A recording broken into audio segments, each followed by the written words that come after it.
It's not the number of Rolls Royce you see in a country that makes you to say the country is growing. It is not the number of houses you see people building that actually confirm whether you're actually growing or you are descending. And that's why sometime last year, when a friend of Nigeria came and he spoke to Mr. President, he said, yes, you have economic crisis, but you have some growth and things like that. But what you find out is that in Nigeria, and I'm talking about Bill Gates, the most vulnerable set of people in your country have not witnessed any impact that you guys say you are making. I think Bill Gates must have looked into that definition, that it is not the amount or the robustity of the wealth in the individual bank's account belonging to a few, but how those 3 or 4 set of people that we captured in our photograph can say that this year is better than last year for me. If a guy was carrying this small calabash in the hand 10 years ago, 5 years ago, last year, and the same young boy is carrying the same small pot today, there is no growth. In this report, that's what they call the inclusive growth.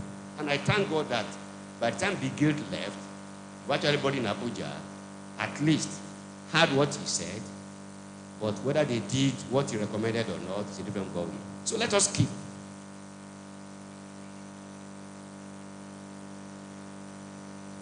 Once again, we go to the overview of Nigerian economy. I don't want to bother us with that as well. People know that we are now being called the biggest economy in Africa in terms of GDP. But recently, due to some redefinition, we have been told that may not be correct. That Egypt, when you look at totality of what they have and what they are owing, compared to what Nigeria think they are producing, or what they are owing, you have to make your own conclusion. But beside that, you find that Nigerian GDP accounts for about 20% of what you have in Africa. But you need to go into the nitty-gritty that what are the composition of our own GDP, of our economy? That is why the issue of real estate assessment comes in. When a nation's GDP is accounted for by 10% of oil production, but the same nation, more than 90% of what you have to spend to buy anything, foreign goods and services, is made up of the contribution from oil sector, there is general economic crisis. Why we say this emphatically is this. About 20 years ago, 3 or 4 set up a company called FDC. Must have been seeing it every week in the television. That's what the financial derivative, headed by a guy called B.J. Rewani. We meet regularly to review Nigerian situation. We set it up about 20 years ago. And the point about this is that let everybody at the state level, regional level, and federal level look at the content of the economy. If you just say oil is moving and you are clapping, the bulk of what you get from oil sale is being spent on even oil purchase. I don't know whether I make any point to you. If you generate $10 billion from oil, crude oil, and you're going to spend about $8 billion to even import fuel and subsidize, your net inflow is less than $10 billion. Let's keep that. You then take a look at the critical rate of growth. That's important. As I said earlier on, at a point in the life of this country, the rate of growth hovered around 5%, 6% until it peaked at about 7%. All of a sudden, a year and a half ago, it nosedived to negative. Meaning that nobody has to tell you you are in recession. Luckily, by late last year, we are crawling out of recession. And by this January, the forecast is that we are going to have about 2% rate of growth. If you have that in advanced country, you don't have any problem because their own rate of growth hovers around that 1%, 2%.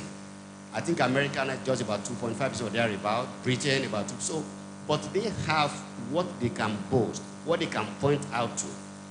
The truth in Nigerian situation is that whether you have 7% growth or 2% growth or negative growth, in the life of an average man on the street, this has no consequence that you can reckon with.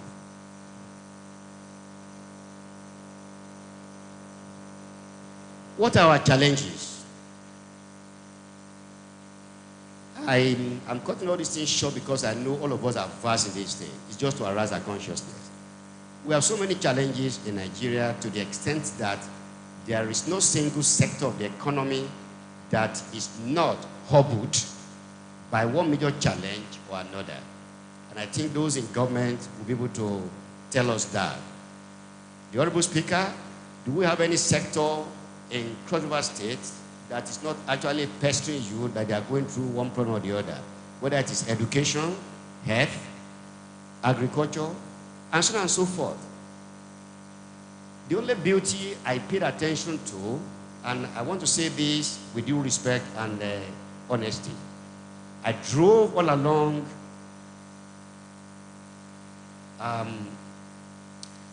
Cross River and Akwa Ibom between yesterday and today.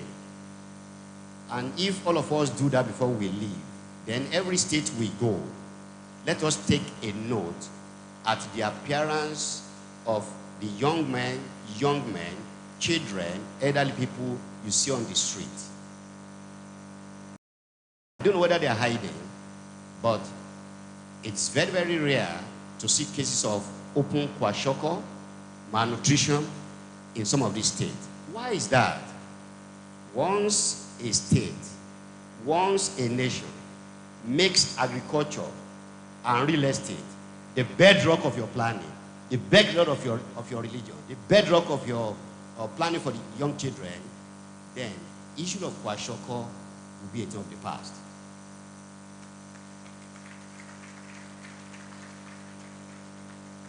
The crisis we have, I will summarize as follows. Whether you produce, I produce, or I don't produce, for as long as corruption remains an albatross, progress is not possible. So number one challenge in the economy, corruption. Two, you have now compounded by insecurity. The only reason why you have IDP is that some people created problem, drove people out of their residences, killed their breadwinner, and so we have the greatest and highest growth of widows and in the world, except in the war situation. And so, who are the victims? All those young boys and young girls. And if care is not taken, by the time they reach poverty level, poverty age, and they too begin to procreate, it means you are producing generations that have never known any affluence, any influence, or any hope. So if anybody's going to be spending about 1 trillion on security or praying in the churches for 24 hours, you are wasting your time. Until you cure the fundamental problem and say enough is enough, it's just one problem or the other, year in, year out. The second one we have, infrastructure. Well, I explained that yesterday. It took me 4 hours to drive between Uyo and Calabar. That's superb infrastructure. But that's a child play. It used to take me 7 hours to drive from Lagos to Ibadan. That about 20 years ago was under 1 hour when I was one of the most reckless drivers in this country, until I said enough is enough. Whether you ride Benz, BMW, or sport car, If you are cruising at 180 miles per hour, because the road is good, well, my president said I should keep quiet. But the truth we are saying now is that without infrastructure, any effort that any country is making is a nullity. I even prefer countries I've been to. Some member of FIAPC must have been to some countries that are probably technically bankrupt. But in terms of infrastructure, they borrowed money, pump into infrastructure, and anybody who wants to set up a small-scale industry can do so without any problem. But when you borrow money, we are coming to that later on, and it's being spent on your recurrent expenditure, and that's my appeal to all our surveyors here. If you think that you have gotten your BSc, HND in estate management, and you don't have a good grasp of economics, you just be deceiving your clients. That is the truth. I know some schools that don't even give students that opportunity to learn, just as those who major in economics have learned about economics, because without economy, there is nothing you can do. Then we have the debt overrun. Well, we have a problem with that. Maybe my speaker will tell us which one is truth. Government will tell us that our total borrowing is this. The NBS, National Bureau of Statistics, will tell us this is it. Well, you see, when you are criticizing Nigeria, either there's a power failure or noise failure, so somebody is telling me to keep quiet, but I won't keep quiet.